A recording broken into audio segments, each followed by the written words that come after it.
My name's Kevin Zeese. I was occupying Freedom Plaza when Leah Bolger took the bold step of going to Congress and telling the truth. It's something that was not being done in this special committee, this joint committee on deficit reduction that was set up and designed to undermine the social programs that so many elderly and disabled people depend on, to undermine the contract that Americans have made with their government that if they pay every week in their paycheck for Social Security and Medicare, that they will have health care and security in their retirement. This super committee, as it was called, really was an aberration of Congress. There's only one other precedent for it in our history, and that was a joint committee on atomic power that decided how we spent our resources on nuclear energy and nuclear weapons. That was the only other precedent that existed. It was a committee that took away the power of Congress to write legislation, to debate legislation, took away the power of the people to see legislation written, to participate in the process, and to have an impact on where our country goes. Instead, they selected people from both political parties, both houses, who were well endowed with great resources from the big finance industry, the military-industrial complex, and the for-profit healthcare industry. And that's who they were listening to. They primarily met in private, in secret, without the public knowing what they're talking about.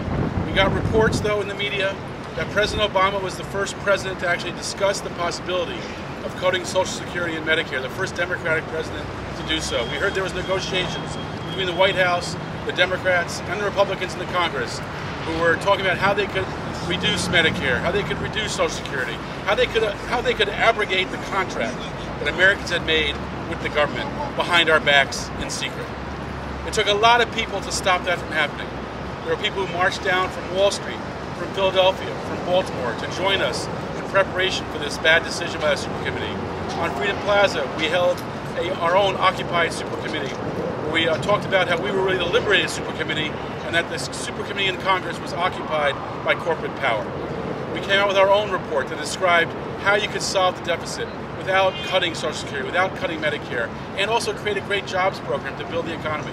And it came down to what Leah Bolger told in 45 seconds, the truth. More truth she told, more representation of us than that committee did in their whole existence.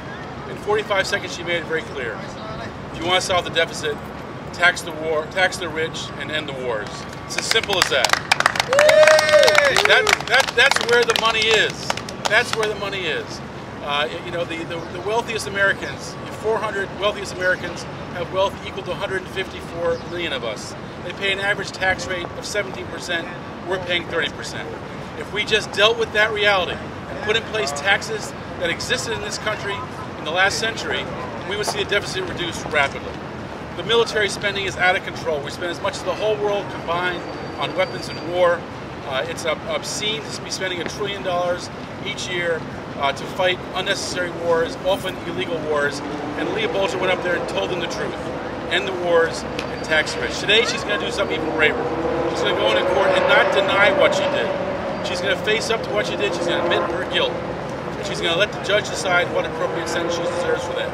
We hope that this judge has a conscience like Leah has a conscience, that he acts with the kind of conscience that she did to step up and tell the truth, not just to that committee, but the American public who is being deceived by a corrupt and dysfunctional Congress. I'm very proud to be here on behalf of Leah. She's done a great work for all of us. And I know when I speak in the courtroom today, I'll be speaking on behalf of many people who really appreciate her saving Social Security and Medicare and joining with us to make that happen. Thanks a lot.